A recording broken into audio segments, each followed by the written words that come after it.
पौराणिक कथा के अनुसार भगवान शिव के पुत्र स्वामी कार्तिकेय को देवताओं का सेनापति बनाया गया। भगवान कार्तिकेय ने तारकासुर का वध किया था, जिसके बाद तारकासुर के तीनों पुत्र तारकाक्ष, कमलाक्ष और विंध्यामाली ने अपने पिता के वध का बदला लेने का प्रण किया।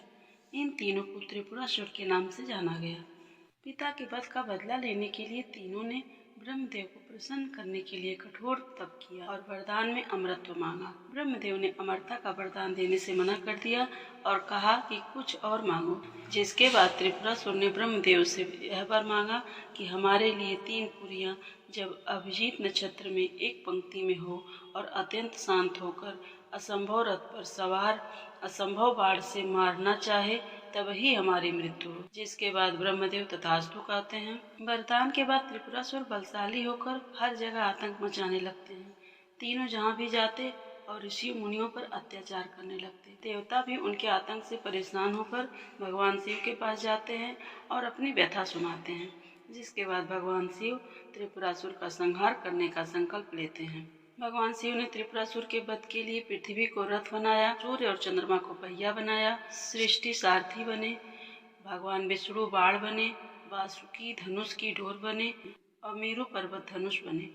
फिर भगवान शिव उस असंभव रथ पर सवार होकर असंभव धनुष पर बाण चढ़ाते हुए अभिजीत नक्षत्र में तीनों पुरियों के एक पंक्ति में आते ही त्रिपुरासुर पर आक्रमण करते हैं और प्रहार होते ही तीनों पुरियां जलकर भस्म हो जाती हैं। त्रिपुरासुर यानी तारकाक्ष, कमलाक्ष और विंध्यामाली का अंत होता है।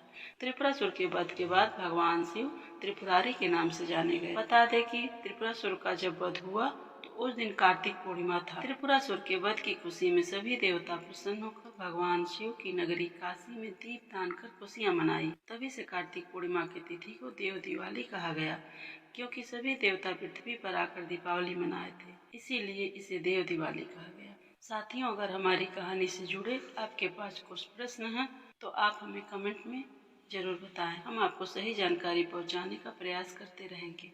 अगर आपको हमारी यह कहानी अच्छी लगी है तो इसे शेयर जरूर करें, चैनल को सब्सक्राइब करें, लाइक करें और कमेंट में हर हर महादेव जरूर लिखें। ऐसी अन्य कहानियों के श्रवण के लिए जुड़े रहें श्रेष्ठ धर्म गंगा से।